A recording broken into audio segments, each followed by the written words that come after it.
Hello, ladies and gentlemen. I am Bill France, and I will be commentating today's game against the Pittsburgh Steelers and the Houston Texans.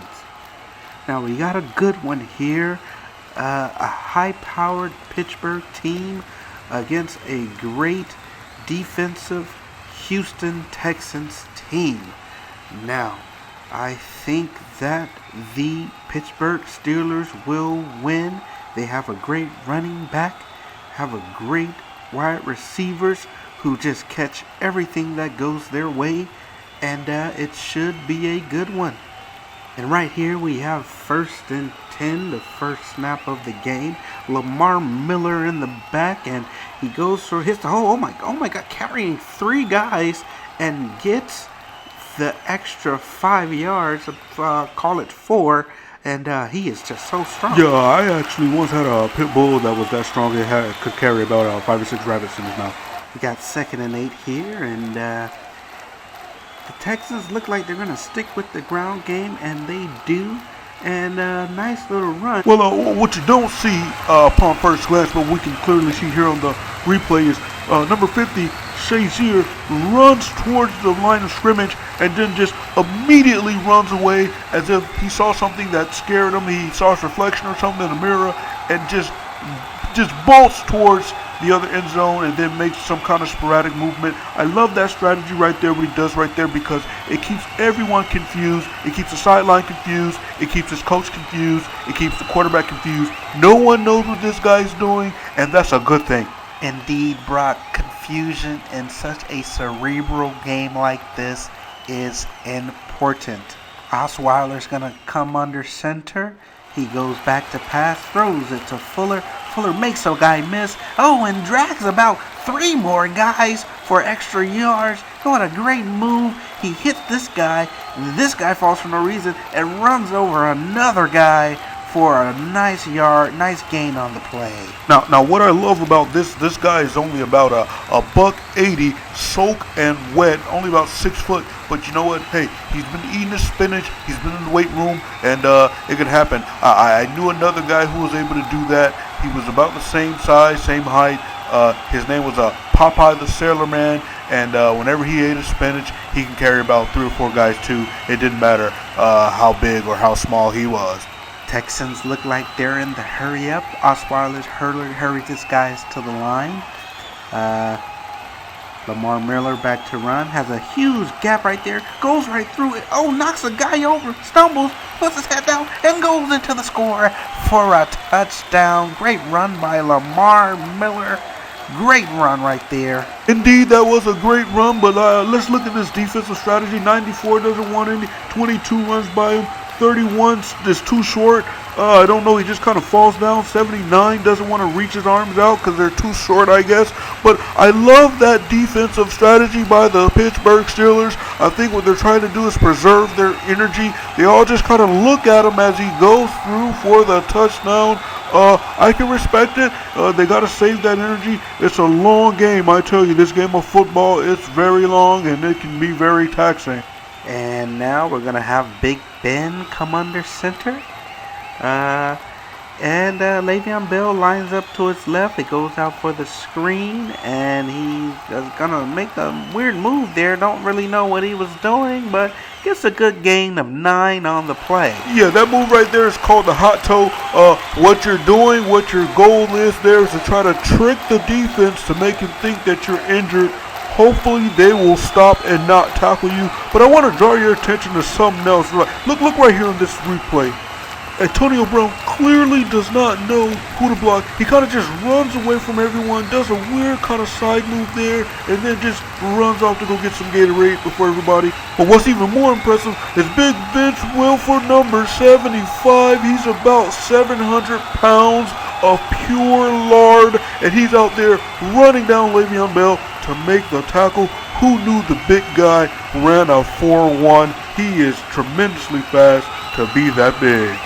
And Roethlisberger goes back under center. It is 1st and 10. Gears up to the handoff. Oh, and Le'Veon Bell gets stopped in the backfield.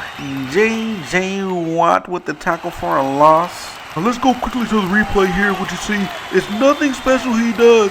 He just knows the special password is open sesame. And these guys will move right out of the way. You either say open sesame or you put some Jimmy Johns in the opposite end zone, and they're going to forget about that block like you just seen right there and run right to the Jimmy Johns. Or you say open sesame. Now don't let that get out. That is a NFL secret. If you say that, guys will move out of the way like it's nobody's business, I tell you. I used to use that a few times back in my playing days. We pick up again here at 2nd and 13. Le'Veon Bell back to receive the ball. And he got it, breaks a big one. No! And he gets stopped by J.J. Watt. Take a look at this replay here. I love this here. This here is called the Superman Death Punch Grip. Now, what a lot of people don't know is that there is a secret spot on the human foot.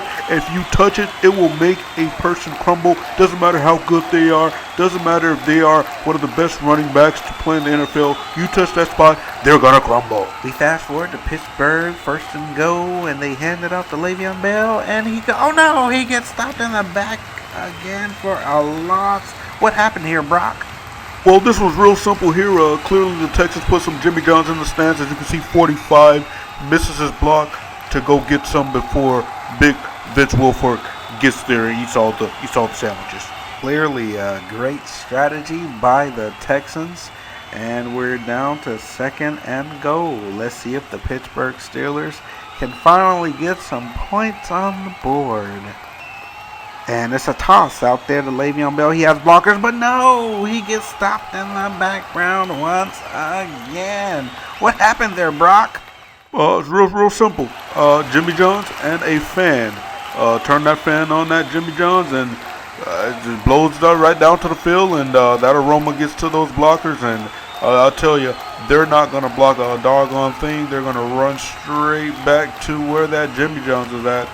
And that brings us to 3rd and goal. Roethlisberger back under center. Gonna look to throw it in this time. Has a man. Oh no! He drops it in the end zone. What a heartbreaker that was. It leads us to 4th and goal. Hey, it's football. It happens. Sometimes guys just forget their hands in the locker room. And I don't mean that figuratively. I mean literally leave their hands in the locker room. They literally forget to attach their palm and 10 digits to their wrist. And apparently that's what just happened just now. We fast forward to Osweiler and the Texans as they take over. There's the play fake. Goes back to pass. And he gets it one-handed. What a catch. Great play. Great catch. Everything is working for the Texans. Yeah, that was good and all, but let me coach you up just a little bit. Let's take a look at the replay right here. Roll that footage. The Steelers are clearly in the cover 3, but as you can see, the safety is backing up and for the cover 3, but for some reason, now look closely, for some reason, when the ball goes up, he runs forward. Now, if he had ran forward during the play fake, I would understand, but he waits until the ball is actually thrown, runs forward, has a big oh shit moment, don't know if I can say that on the air, and tries to get back to his coverage. Now my question is, why was he trying to do that? Well, I'm not here to ask questions, I'm here to give answers. I'll tell you why he tried to do it, because he's running that same strategy. He's trying to confuse everybody so that the next time they run that play, no one knows what to expect. It's a great strategy. I hope it works out for the Steelers. Osweiler goes ahead and hands it off to Lamar Miller, and he gets it down about to the 3-yard line. Once again, let me coach you up. Run that footage, and I'll show you what really happened on this play. 97 here gets a whiff of 65, and he just falls over for no apparent reason. At least that's what it looks like, but he just got a whiff of that guy. Let me tell you, there's sometimes out in those trenches, guys poot. And those poots will put you on your ass. As you can just see, no one has to touch you. You just have to get a whiff.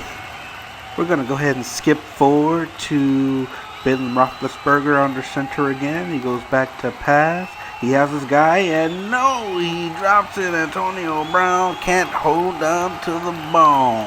I have to admit something right here. I was surprised by this drop by Antonio Brown. He's usually one of the greatest players in the game, but not right now. Roethlisberger goes back again under center. He goes back to pass. It's a screen, goes out to the left, and Le'Veon Bell thought he was going to break one, but couldn't get the blockers to do their job. I'll say, Brock, is this another case of Jimmy Jones in the stands? Are they running for sandwiches here again also?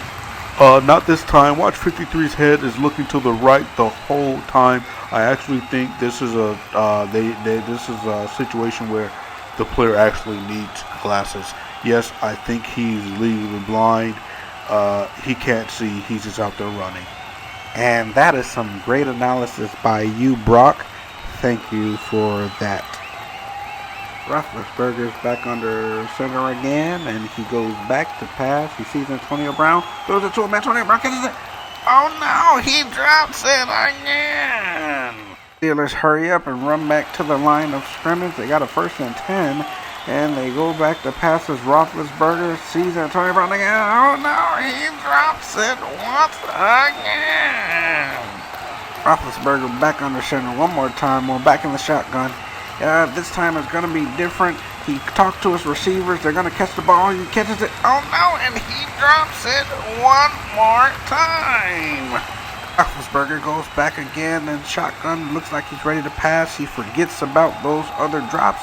He knows that his players will come through with him. Has a man wide open. Oh, no, he drops it one more time. What is going on out there, guys?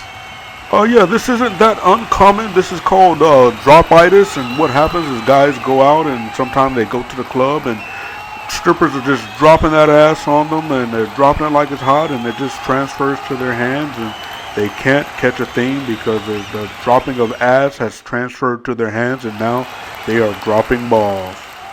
Brock, that really doesn't make too much sense.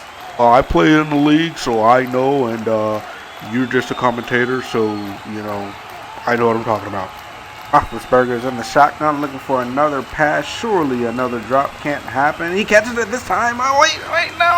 The ball rolls out and he drops it again. Telling you it's the drop-itis. It's from too much ass being dropped in their hands, and now they don't know how a football feels anymore. You may be on to something, Brock. Texans are going to take over. Osweiler under center, hands the ball off. Lamar Miller makes a great move and then gets a great gain for about 6.